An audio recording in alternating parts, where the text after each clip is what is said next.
We are really glad to have you here tonight.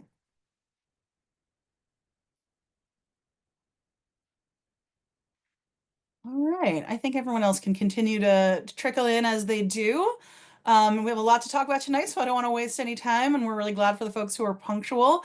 My name is Jacqueline Friedman. I am the founder and executive director of Educate Us. We are the host of the webinar you're at tonight, and I'm really glad to have you here with us. This is part of our monthly No Means No series with the KNOW. This is just a monthly series of webinars about topics that can help you be a better advocate for sex education, because that's what Educate Us is all about, which is building a movement for sex education around the country. Um, yeah, I definitely encourage you to visit our website at educateusaction.org if you are not as familiar with us. Also, this event is free, but if you are grateful for it, we always welcome a donation to show that gratitude. We live on your donations.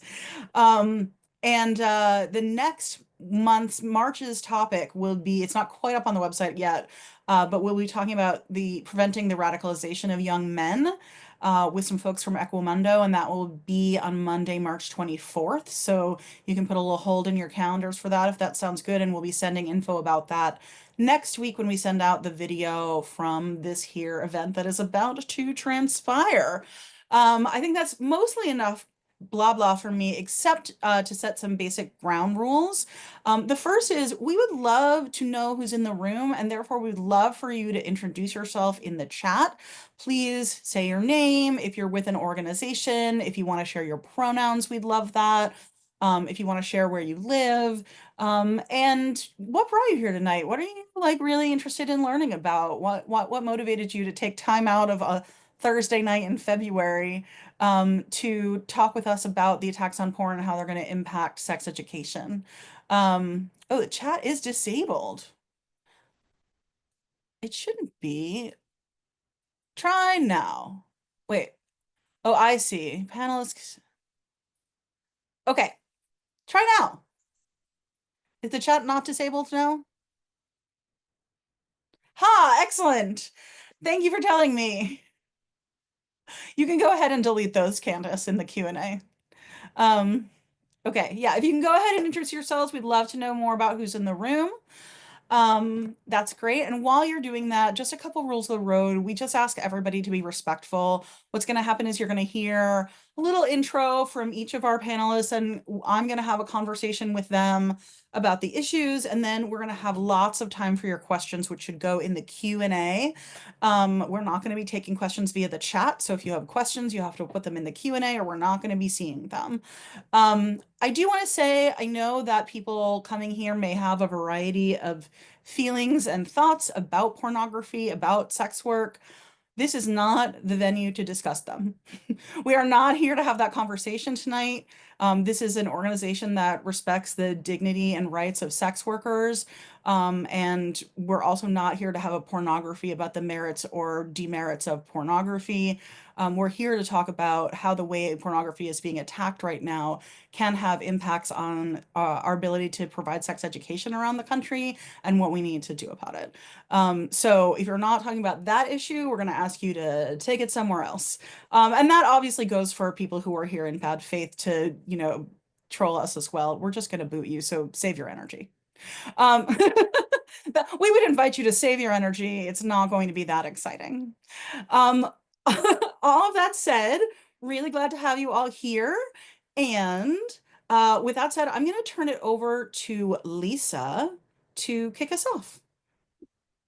Hi, everyone. Yeah, I am Lisa Femia. I am a staff attorney at the Electronic Frontier Foundation. I do sort of a wide variety of our civil liberties work, including surveillance, reproductive rights, and a lot of our First Amendment work. And I've specifically done a lot on age verification. And I am very excited to be here. And I can go right after. I am Rin. I'm a legislative activist at EFF, and I focus on state legislation on all things digital rights, and specifically on censorship and free speech as well, reproductive rights and LGBTQ issues. Short list of topics there. Hi everyone, my name is Mandy Salley. I use she, her pronouns. I'm the Chief Operating Officer at the Woodhull Freedom Foundation. We are a human rights organization. We work nationwide and we work to make sure that everyone can love who they want to love and say what they believe without unfair rules or people trying to stop them. And I'm thrilled to be here tonight. Well, I'm so glad and grateful that the three of you are joining us tonight. And also, please meet Candace Hardnett, our lead organizer, who is going to be playing the role of question monitor and also bouncer, I think, a little bit tonight if needed. So we're really grateful, Candace, for you being here. So Rin and Lisa, I'm going to turn to you first, and then we're going to turn to Mandy. I'd love to have each of the three of you start by just setting the table for us. So, like, what's going on right now in terms of attacks on pornography? What does it look like? Where is it happening? What is the status? What has it looked like in the recent past, and what is changing right now? Where are we? Give us some location. Yeah, thank you again, Jacqueline, for having us. For those unfamiliar with us, EFF is a digital rights nonprofit. We work to defend civil liberties in the digital world. We champion user privacy, free expression, innovation. We do that through litigation, policy analysis, and grassroots activism, as well as technology development. Folks might be familiar with some of our tools like Privacy Badger, but our main mission really is to ensure that technology supports freedom, justice, and innovation for all. So a lot of us might recognize that post-COVID, there has been an increased push to regulate what young people have taken and what they learn. We've seen this for years on attacks on sex ed, where there's been this focus on abstinence-only education. We've seen this in Don't Say Gay bills, where discussions on sexual orientation, gender identity in schools was targeted. And as the internet increasingly has become one of the only places where this critical information is about sexual health or about LGBTQ identities is accessed, it's really not surprising that they're now really going to regulate that and targeting that information to keep away from young people. So this all started really about 2 years ago in Louisiana when they introduced and passed Act 440, which started this wave throughout the South on age verification legislation. Those bills a lot of times were using vague language around sexual content or adult content without really providing clear definitions on what that means. So to this day, there is 19 states, including states like Florida, Tennessee, North Carolina, that have age verification laws. A lot of those states have active litigation, which Lisa will touch on briefly. But those are 19 states where the majority of users can't access a lot of adult websites or whatever sexual material is defined as in their statute. And this trend is continuing as well. So this year, there's been 27 bills across 13 states already introduced. And it's only February, so we keep that tally going on.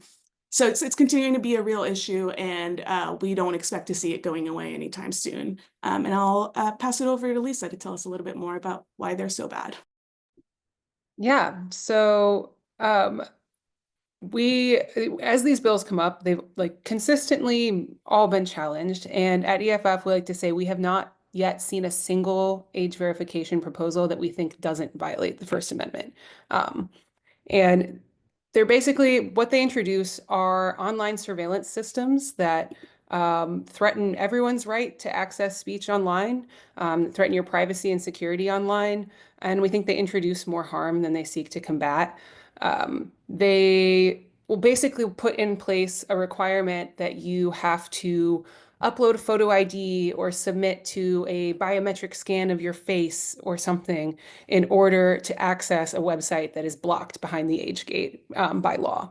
And so I think there's kind of two buckets of these we've seen. I think for purposes of this discussion today, we're going to really focus on the ones that target websites that have sexual material. But I do think it's worth noting that there's another bucket that is targeting social media platforms more generally, and a sort of list of harms on these social media platforms that often does also include sexual speech, and that could also be in effect. But And I think Rin could correct me if I'm wrong, but I think the more sexual speech targeted ones we've seen more of. And I mean, but I I think, will say, I bet that some of the sex educators here tonight use social media to do sex education. So I yeah. think that both are very relevant. Yeah, no, and it's true. I mean, this could really have the ones that target social media platforms more generally could really have an impact on what resources you're able to share and what gets put behind potential age gates for, teenagers who you're hoping to, be able to share educational resources with. And that kind of brings me, I think, to before just explaining the legislative, or not the legislative, the litigation landscape, I think it's a little important to understand there's kind of like three categories, I think, that are affected by these laws. The first is adults, and I think that's been the crux of a lot of the lawsuits. Um, Adults have a First Amendment right to access sexual speech. They have a greater First Amendment right to access the speech than do minors. But age verification laws block everyone, adults and kids alike, from accessing websites. And we think this puts massive burdens on access to First Amendment protected speech in a way that is unconstitutional. Because again, you have to submit highly sensitive personal identifying information to access a website, or Submitting forego it like accessing it. some party for-profit company, like some Right, random. exactly. Yeah. You're submitting your photo ID, and then who knows, uh, this is obviously your ID is not meant to be used as frequently as they're envisioning in these statutes. Um, and so I think that alone makes these unconstitutional. But then there are effects, I think, on minors, which are really important to talk about as well. Kids also have established First Amendment rights. There is an exception that the Supreme Court has recognized for sexual material harmful to minors, and that's sort of the crux of a lot of these bills. But defining that is notoriously difficult to do and leads to vague standards that are easy to abuse.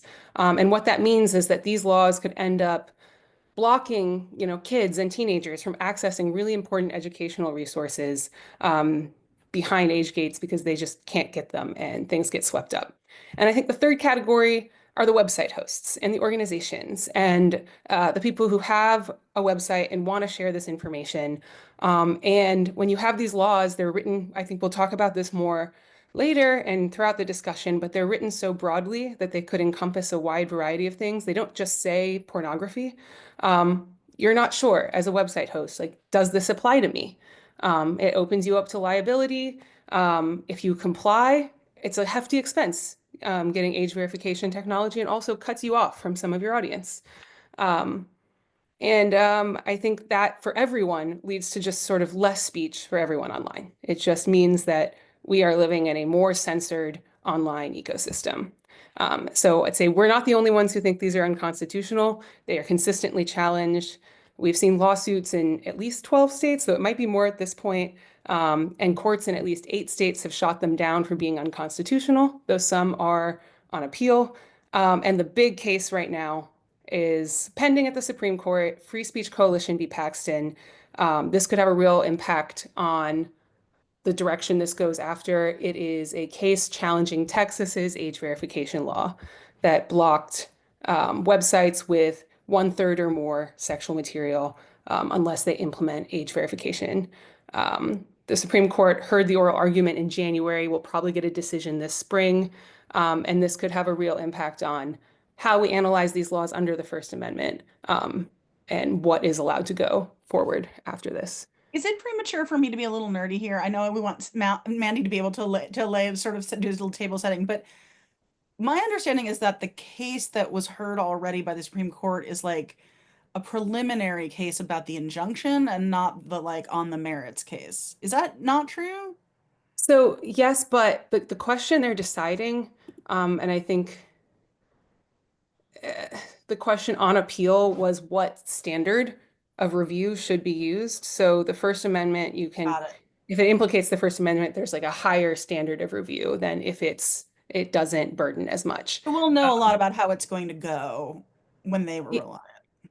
Yeah, so I mean, it was actually a somewhat inscrutable oral argument to exactly. I think people had very different opinions on where they think the court's going to go. Personally, I think they might invent an entirely new intermediate standard for looking at this. So Fantastic. All right. So stay tuned. All right, Mandy, what's Woodhull doing when it comes to attacks on pornography around the country? Yeah, well, I feel like I have to take a breath because Lisa, it's the first time since I've been hearing about this case that someone's like, oh, maybe they're going to invent something new. So I just need to like take a minute and like absorb that because I'm not ready. Um, but yeah, so Woodhull, I think Rin and Lisa, you did such a good job talking about the legislative landscaping and landscape and what's happening in the courts. But I want to take a bird's eye view at this broader attack on porn and how porn is being used to really target a lot of topics that are not obscene and not pornographic at all. In my work at Woodhull, we are always talking about things from a human rights perspective. And so I just want to highlight that you have a human right to privacy and a human right to free expression, in addition to having a First Amendment right to free speech. So, double protections there. And we're always making sure to try and highlight our human rights violations in our work at Woodhull. But one of the things that has happened over the past couple of years is, and I'm sure a lot of folks in the chat will be nodding their heads along with me and having experienced these things themselves, but we've seen a massive rise in book bans. We've seen a rise in legislation that tries to ban drag performance, drag queen story hours. And we've seen a lot of censorship about information related to contraception, abortion, and sexual health. Whether that be censorship by social media or web platforms in terms of like downranking or removing people's accounts, or actual censorship by governments trying to remove that information. We've seen a lot of websites, government websites with that information go dark since the Trump 2.0 started, right? So there's a lot happening in terms of censorship. And actually, as I was prepping for this panel today, there's an amazing organization in Florida who did a FOIA request about why certain books have been banned or removed from school libraries and the reason for that. And the book called It's Perfectly Normal, Changing Bodies, Growing Up, Sex, Gender, and Sexual Health was removed from Florida libraries for being pornographic. So what we're seeing is these things that are not pornographic being labeled as pornographic, being labeled as obscene, and that being the justification to get them removed from libraries, get them removed from schools. And so I think it's really important to think about the ways in which this term pornographic, this word gets thrown around and put on things that are not pornographic at all. And then that's justification to remove access to really important materials. And if we're facing censorship online, it's going to be really, really hard for folks accessing sexual health information to get information from their local library or their school librarian if the books are also banned or just removed from the shelves without any sort of formal banning process. In addition to not having access to really good comprehensive sex education in their classrooms, depending on where they live and their curriculum. So I think it's really important to look at the ways in which all of these systems are connected and the ways in which the attacks on pornography are really problematic and create this chilling effect outside of our state houses as well. So just wanted to highlight that, and that's constantly what I'm talking about at Woodhull all of the time. Really illustrating those attacks. And the other thing I want to mention is, we're in a very intense political moment right now in the United States, but these efforts have been going on for several years now. And the age verification legislation that Rin and Lisa were talking about is very popular with both parties. This is bipartisan legislation. We see these bills kind of sail through state houses very often with very little opposition. It's like EFF, Woodhull, and ACLU showing up. But other than that, we're not seeing a lot of noise or attempts to stop these bills from becoming law. I think that's such a great point, Mandy, just to add to the bipartisan nature, and also to highlight how this is like, they really are just starting with pornography and they're like expanding this to so many different things. And two of the probably most progressive states in the country, New York and California, have age verification bills introduced this session for dating apps and skincare products. For So skincare products? yes. So I think I think that just shows the bipartisan nature, and also just how these porn bills and the sexual material bills are really just a is it red canary? Is that what the saying is? It's really just Oh. like I a think red that you star. combine a red herring and a canary in a coal mine, but There yes, you go. Both of Yeah. them. Yeah. we coined a new term. They are a red canary. I love that actually. Um, Yeah. yeah, I think that's true. Okay, so I have a million questions for you. I imagine folks in the room have a lot of questions. We've closed the chat mostly to reduce the odds anyone will get a chance to be an asshole. But we do have Q&A open, so I'm gonna get to ask some questions now. Privilege of having convened the panel. But we also want you to start putting your questions in now. You don't have to wait till the end. So whatever questions that you have for the panelists, go ahead and start putting them in the Q&A. But I'm gonna start by touching the like third rail because that's what I like to do. So hopefully folks here are convinced that restrictions on pornography are going to be used to restrict sex ed. Like, I think that you all made a really clear case about that. We can talk, if people have questions and are not convinced, you can let us know by asking a question about it. But I think that's pretty clear. We know that sex ed gets called pornography or obscene all the time, and anyone who's been doing the work has seen that happen for years. It's not new. And so it's not hard to understand, even though I know the state of Texas in their filing in the case in the Supreme Court, like pinky swears that they're not going to do anything but except attack pornography. But sure. Uh, so I think that to the extent that there's squeamishness or potential squeamishness about this, it probably goes like this. They're already calling us groomers, those of us who are advocating for sex ed or delivering sex education. We're getting accused of being child predators already. Like, if we make common cause with actual pornography companies and pornography, like, isn't that going to make it harder to defend and fight for sex education? And so I just want to like, before we get into like the strategic, like what do we do kinds of questions, I want to like have a real let's have a real honest conversation about that because I can't imagine it's not on everybody's minds. It's on mine. Yeah. Well, I'm happy to like take a Yeah. first stab at that because, one of the concepts we talk about at Woodhull all the time is sexual freedom. And when you go somewhere and you're the person talking about sexual freedom, it opens you up to all sorts of, um, I'll just say interesting experiences. Um, and here's the thing I would say. We can have a conversation about pornography, about sex work without having to take a moral stand on how we feel about that particular thing. One of the things I say at Woodhall all the time is that we are here to fight for everybody's right to sexual freedom, not just the people who agree with us. That's the whole point of human rights. It's like you're a human, you've got them. That's why we love that framework so much. And so, that is what I would say to people who are worried about that. And the sex educators I know who are all rock stars and fabulous, amazing people doing the Lord's work, as far as I'm concerned, um, are used to having really difficult conversations with you know, all sorts of people, all sorts of ages.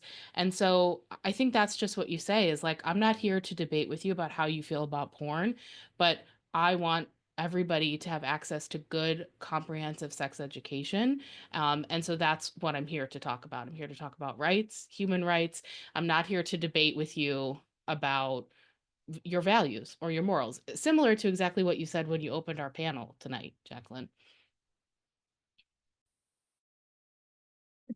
Yeah, and Sorry, Lisa. I think that was just so perfectly put, but I also just want to add that I think the groomer rhetoric is one that's as old as time. It's been thrown at all kinds of communities for as long as we, probably existed. And I think we just can't continue to live in fear of what the opposition will say about us. I think knowing that those are the same people that are calling us groomers just because we're teaching about who we are and who we love, or calling us groomers because we're trying to teach about identifying sexual assault, which is ironic.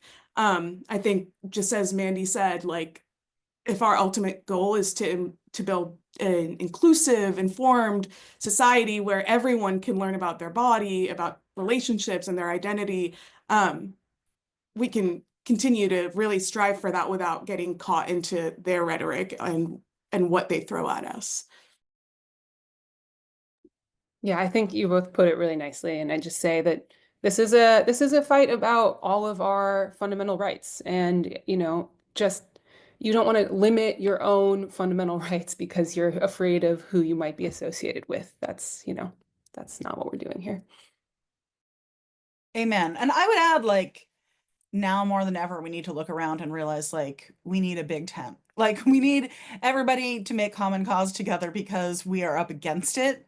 And if we are dividing amongst ourselves, we just are giving away our power. So we're going to have to make common cause with people we don't 100% align with, because it's the only way we're going to get through this, honestly, on a very practical level.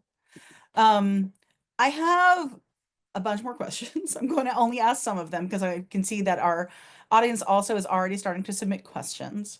Are you concerned at all about what I would call corporate censorship? So, like, or indirect censorship. So the government pressuring companies to, I mean, I know that there's actually a bill introduced in Texas that would make it so that ISP, internet service providers, would not be allowed to, like, host content that educates about how to get an abortion. But I also know that there's a lot of soft power being exerted from the federal government on companies that are, to different degrees, just sort of like going along with it. Um, I guess, how much are you worried about obeying in advance, right? Like, there could be no law passed that creates censorship of sex ed or pornography or any of related materials. But companies, social media companies, or Google/YouTube, or any number of companies might decide to do it anyway. How are you seeing that? Or how are you thinking about it? Yeah, I'd say I think that this is something that at EFF we've definitely been tracking, and we have been seeing already in the repro space and in with like LGBTQ plus content. Um, and there is definitely a risk that the more a government talks about um, heavily regulating with something like age verification that would end up costing these companies a ton of money, the more that they try to avoid that by just removing content in advance. I think we've seen some of these big tech companies really seem to work to comply without even necessarily being asked to by law. Uh, Yeah. and this is something that we're concerned about, and it's just worth reminding, while I do think these companies, they have a First Amendment right to content moderate in the way they see fit, um, are not required by law to remove this content, and we should be putting sort of public pressure on them to maintain access to information and resources online. Yeah, I mean, and I should say, like, the social media companies, the major ones, have famously censored sex ed content for years, like forever. I don't know if this is still true, but it was for a long time true that it was legal, it was permitted to post an ad for condoms on Facebook as long as you didn't say that sex was fun. Right? Like, you could run an ad for condoms that said you should wear a condom so you don't get a terrible disease, but you couldn't run an ad for a condom on Facebook that said you should wear a condom so you can relax and enjoy yourself. Like, yeah. So they've been doing it, but I sort of am already seeing it get worse and expecting it to. I think that we need to be ready for it to not just be coming from state actors. Yes. I think you're spot on, Jacqueline. It was interesting. I'm sure folks saw this in January. Mark Zuckerberg put out an announcement. It was a 5-minute long video on Meta's platforms about how he wanted Meta to get back to its free speech roots. And I would encourage folks to watch it if you are a user of Meta's services. But something that struck out to me is he said that one of the moves that they were going to be making to get back to their free expression roots was moving a large portion of their offices to Texas. And I thought, well, that is so interesting because when I think of free expression, I definitely think Texas is the state, holding up free speech laws here in the U.S. But I think it's definitely, we can't predict, of course, how companies are going to react.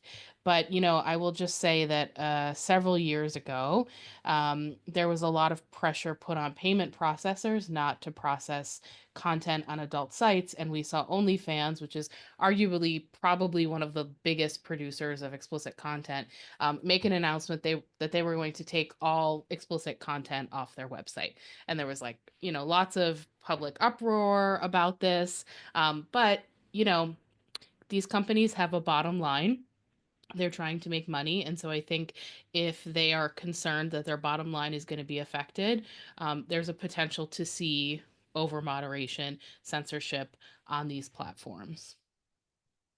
I also want to add that I don't think that over censorship and this over moderation is an accident. It is, I think, a part of the design of those bills. It is, I think if we've learned anything from Don't Say Gay bills and book bans, it is how chilling those bills can be. We've seen teachers in states that have passed Don't Say Gay bills over censor themselves and then get in trouble, specifically in Florida, for following the law too closely. So I think it's really a trap for platforms to over censor. And like we've already said, we're already seeing that happen. A lot, I think a couple weeks ago, Aid Access's account had been taken down for sharing content about self-medicated abortion. There are lots of examples about that. And actually at EFF, we're working on a project, so I'll do a little shameless plug, called Stop Censoring Abortion. That is a project that is directed towards the platforms. And we're looking to get stories from people who have had their content pulled down or taken off, or if they've been deplatformed themselves, so that we can go to those platforms, share those stories, and demand that they have clear and transparent policies, because there are no policies that say you can't share abortion content. Zuckerberg claims it's, the age of free speech. So we're hoping to have those instances to share. So if you know anyone, if you are a influencer who shares information about sex ed, about abortion online, please feel free to fill out our survey. Link is in the chat. Okay, before we shift to talking about the audience questions, which are coming in, I have one more question because I see that the audience questions are very brass tacks about like how to navigate this landscape as sex educator, which I think are important questions. But I'd like to talk first about how we fight back collectively. We talked a little bit how to put market pressure on companies that are doing this, but I do find myself, and I'm sure other people feel the same way, like when there's court cases moving through the courts, like feeling like, well, I don't live in Texas. Like, what is it that we should be doing in order to, you know, influence the outcome of these court cases? Is there something that we can all be doing? I think that actually a big fight happens at the legislative level. And this is obviously Rin's expertise over mine, but I do think we see lots of lawmakers that seem to really like these laws. And I think that they're just like a lot of people, some people, I think, are hoping to enact these in bad faith and use them as a censorship tool for things they find immoral. I do not think that is true of every lawmaker that supports them. And I think those are people that we can really advocate. And the opposing side. So there's the massive federal age verification bill that keeps coming up, the Kids Online Safety Act. They do all sorts of they got parents to come to Capitol Hill and hang ornaments of children on a Christmas tree that were, had and something negative happened to them because of social media. There's a lot of advocacy pushing this from the other side. And it's been a little quieter, I think, outside of the civil liberties groups and groups like Woodhull. And I think there isn't a realization necessarily about how broad these are. And I've talked to people, they're like, they wouldn't use it that way. And I'm like, what do you mean they wouldn't use it that way? The ones targeting sexual material are like rooted in obscenity law, which is famously muddled, has been weaponized over and over and over again to target anything social conservatives don't like. And I think really just conversations with people and advocacy before these bills even get passed is very useful. Um, and at the legal side, we've got lawyers fighting the fight in the courts. Excellent. Yeah. I And have I a think also educating, I was talking to someone who I do this work with, a partner organization about this upcoming event. And she said, well, but I think kids shouldn't be accessing pornography. Like, isn't age gating good? And I think that there's education to even be done on that basic level, which is like, sure, I think age gating is perfectly appropriate, and it's something parents can do, right? Like parents can set up those controls on TV, on devices. There's individual family unit technology for that. It does not need to be something that inserts itself in everybody else's access. Yeah. yeah, No, and I that's really something that I think courts have consistently said when they've struck these laws down. Like there is a narrower, Yeah. less There's a way burdensome to way do this. to It's deal it's with not a this. bad, it's not that it's a bad thing to do, but there's a way to do this that doesn't infringe on Yeah. everybody And else's right. states could be like Yeah. promoting this as an option and providing, vouchers for software. There's many things states could be doing besides this, and they're not trying it. Yeah, we took on this question at Woodhull. We have the series called Fact Check by Woodhull, and we explored, is age verification online the same as flashing your ID at a liquor store? Because that's the comparison we get all the time. It's like, oh, you have to give your ID if you want to buy a bottle of wine. Why shouldn't you also have to provide your ID online? And what we discovered is, like you all said, there is no technology right now that also safeguards our privacy, right? I mean, I think every week I read about some sort of hack or data breach or something, right? In Louisiana, which Rin mentioned was the very first state to pass an age verification law, their DMV was hacked.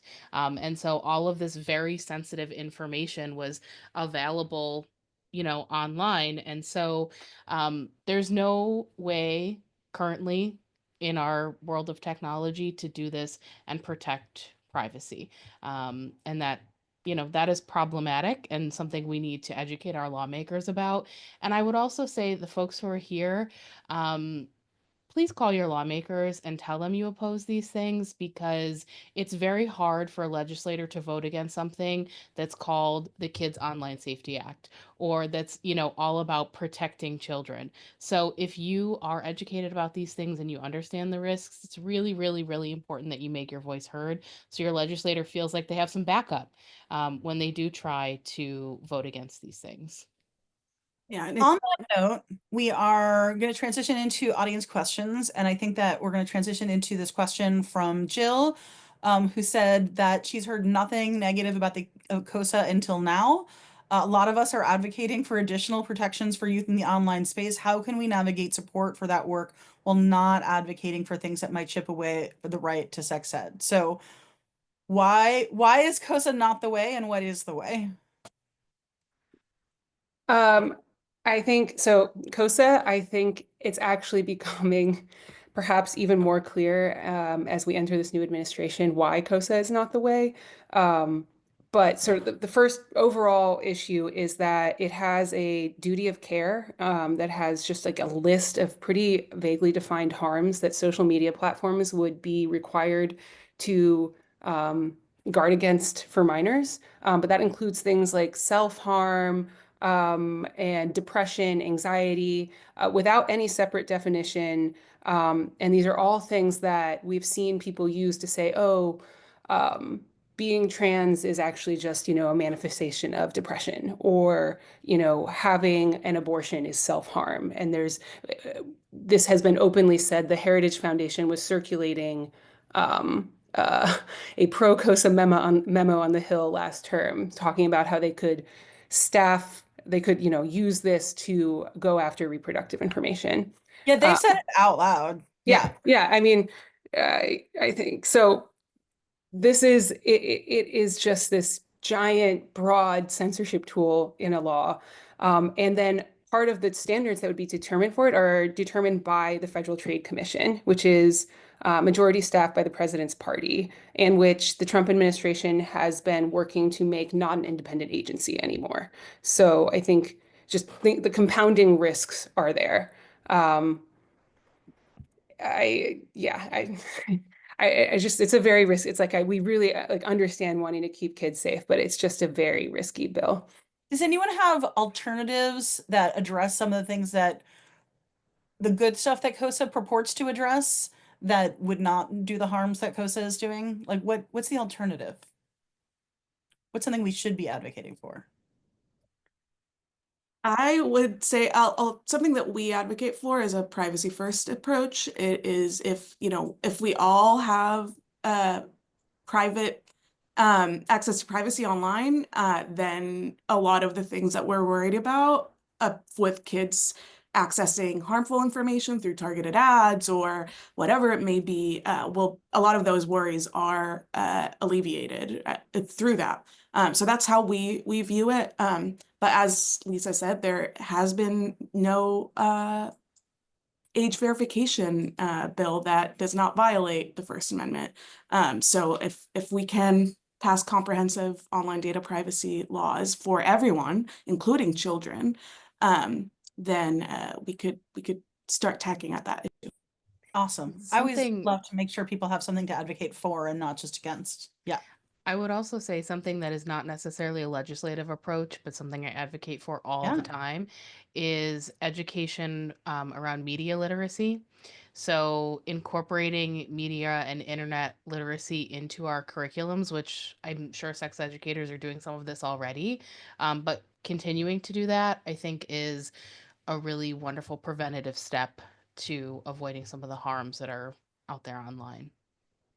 Love it.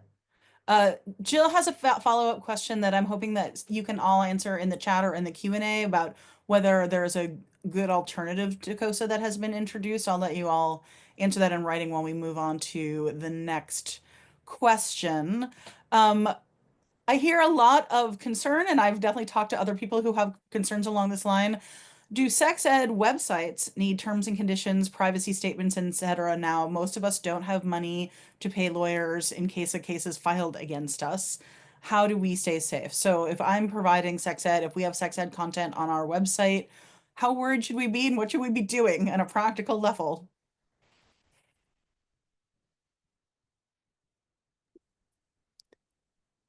Yeah, I mean, this is a great question. I think I this will be probably a case by case determination. It's sort of hard to give a blanket legal statement on Sure. what, but I will say that it's worth closely looking if the state you're in has a it's quite complicated. I think there the main target at the moment is websites that are more porn focused. I think that it is worth really closely looking at if you're in a state that has an age verification law, looking at the language of that. And if you are concerned, I think it is worth at least trying to speak to a lawyer. Are there lawyers at EFF that someone here could speak to? Potentially, yeah. I mean, you can always reach out to us at our intake email, and then we can see, and if there's not someone at EFF, we can often connect you with someone else. So that's a intake@eff.org. Awesome. Thank you. I also just want to add, this doesn't directly address the question. I hope it doesn't come off as fear-mongery, but one of the tricky things about these age verification laws, it's about where the website is accessed. So I live in New York State. We don't have an age verification law on the books here, but if somebody in Louisiana were to access my content and my site was not age verified, I could still be at risk. And so that's one of the really tricky things about these laws as well, is like, obviously we know the internet does not have borders the way our states do. And so there's a broad impact regardless of what state you live in and whether or not an age verification law has passed. So just something to consider, don't feel that this doesn't affect you if you live in a state that doesn't have it on the books yet?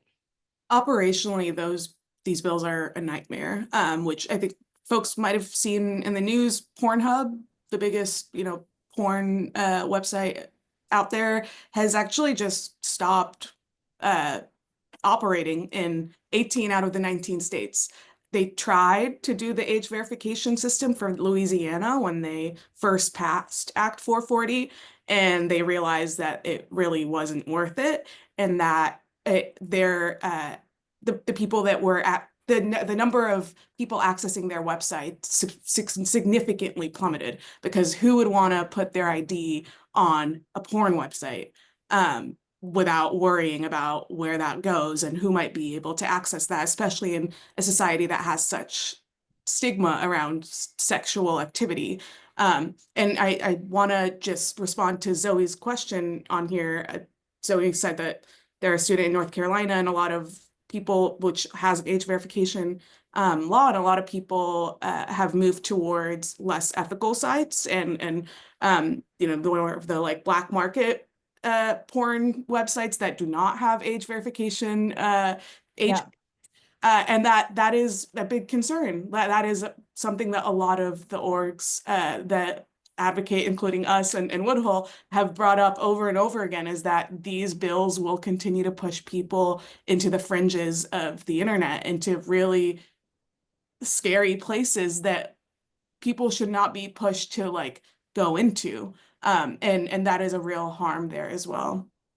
And to sort of connect that directly to sex education, we know that when kids don't get adequate sex education, they turn to porn to try to figure out what sex is all about. And then if they don't even have the more ethical sites available and only have the worst stuff left able to find on the internet, it's a real crisis. Like, this is a real direct crisis for the field of sex education, because the states that have I'm going on a flyer here. I've never actually mapped this, but I'm willing to bet that the states that have age verification laws on the books don't map with states that have really strong sex education in the schools. It's a guess. Not yet. Not yet. Yes. And also thank you for responding to Zoe's question. Does anyone else want to respond to that before we take another one? Okay. Here's a specific request for recommendations.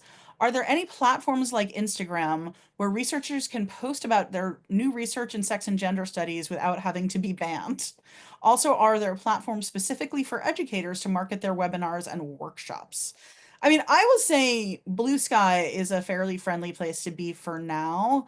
I say for now because it seems like every platform eventually goes to shit, but like, uh, I don't know if you've all found that agreeable, but Blue Sky seems to not be as bad as the others at the moment. Any other thoughts? I've heard the same. I know a lot of people also are organizing on Discord, which is a little different than other social media platforms. It's not quite a marketing tool in the same way. But one of the pieces of advice I often hear from our community too is just to really build that email list and make sure you own it. And there's a lot of discussion right now within the broader sexuality community about building your own domains and, owning that stuff and not having to rely so much on a platform because there is so much, instability. So I wouldn't say that there's like a gold standard other platform somewhere, but this is a really good idea to make sure you're backing up all of your content and building your own list on something that you own as opposed to a platform owned by some other company or entity. I think that's so important, and I'm always saying that when we're thinking about social media at Educate Us, which is like, we're not trying to be influencers. And I know some sex educators use social media as the platform for performing sex education, which is a different issue. And should be able to be done on social media. But for us, we're always trying to get people to sign up for our email list so that we can stay in touch with them if Instagram wakes up tomorrow and decides that we aren't valid and nukes our account and it's just no longer there. When any of your followers on any of the platforms, they're not really yours. There's a lot of people saying thanks, so I just want to lift that up too. People seem very grateful for this conversation, and I'm really glad that we're able to have this useful and frank conversation. Um, does anyone have, Mandy, this is maybe a question for you, this question about payment platforms. Do you have thoughts about this? Yeah, I was looking at that. It's really tough, I will say, because most payment platforms have been not very friendly to sexuality topics. I think PayPal is like offender number one for most people that I hear about, but the big banks have also had issues. I will say we've seen some conversations in Congress about debanking.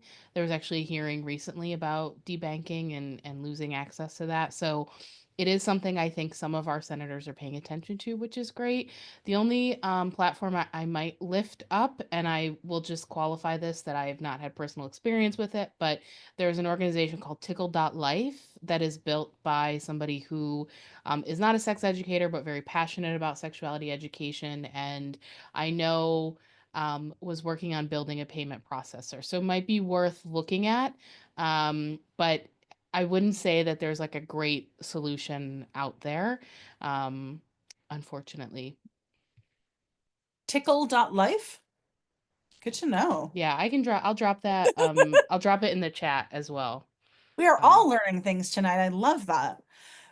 This is maybe a very specific question, so I don't know if somebody wants to answer it directly in type, but there's a question also about different what language to use to not get banned on social media and whether Spanish gets past the censors more. I don't know if anybody knows and can answer this question. Um, but yeah. Yeah, I don't know for sure. My assumption for the major platforms would be no, that they probably are using multiple languages, but I don't know for sure exactly how the filtering is working. Well, I'm so grateful, like many of our attendees are, for this conversation. I just feel like this event came out of a conversation I had actually with Rin and some other folks at EFF. And I was like, I think we have to have a public conversation about this. I don't think we're talking about this enough. And I really feel like people aren't tracking when they hear that there's a case going to Supreme Court about pornography, what the actual implications are of that for all of our work and for all of our free speech and rights. And that's on purpose, right? Like they picked pornography because it is stigmatized and because enough people will think, well, that doesn't affect me too much. I don't care that much about it, or maybe that's okay, or maybe that's the right thing to do.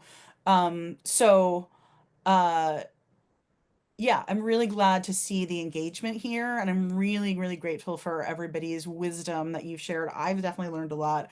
I wonder if anyone has closing thoughts you might want to offer before we wrap up. I just want to say that I think it is overwhelming, right? Jacqueline, you mentioned there's stuff going on in the courts. There's 50 different states. Everything's happening all over the place.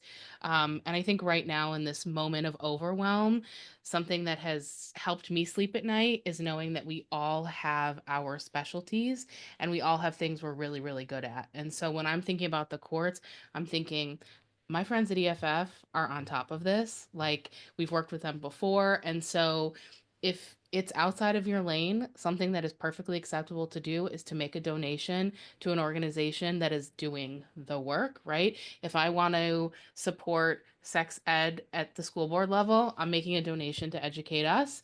If I want to be, supporting censorship and free expression education, I'm making a donation to the Woodhull Freedom Foundation. So, there's organizations doing this work, and one of the ways we can support them when we're not experts is by making a donation. If you're not able to make a donation, volunteering, following them on social media, joining their email list, all of those things make a really big difference to all of us in the nonprofit world and the advocacy world, even if they don't feel like they take a lot of effort on the individual's part. Yeah. 100% co-sign everything Mandy said. EFF, we're 100% donor powered. So we appreciate all the support we can get. And just more so, I think for people who are here today, this is the beginning of the conversation. Continue to stay informed and engaged. And now that you know all of this, talk to your loved ones, talk to your friends, talk to your community, do your own myth busting about what you learned today. Yeah, just continue to support young people's access to information however you can, online and schools. And I appreciate having this convo today. Yeah, I mean, just want to echo everything both Rin and Mandy and Jacqueline have said. This has been really great. It's, I think, so important that we have our eyes on this early and that we get more and more people paying attention, and we can work together, like these organizations and all of you, we can work together to really help our legislators and lawmakers and communities understand what these laws could be used to do and how we can sort of change course, prevent this from becoming a massive online censorship tool. Amen.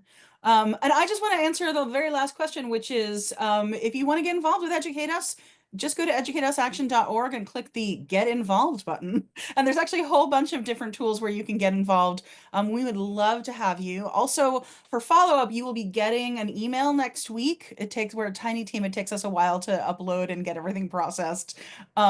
With the video from this event. So one thing that you can do is just share it, post it, and encourage other people to watch it and subscribe to our YouTube channel so that they'll get the future sessions as well.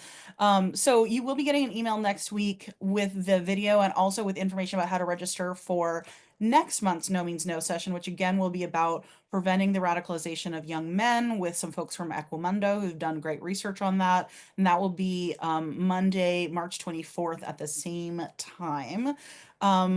Yeah, and we're just so grateful for everyone to spending your time with us tonight, and for all the work that you do in the world. And on behalf of everyone at Educate Us and Woodhull and EFF, we say good night and let's fucking go. Good night, everyone.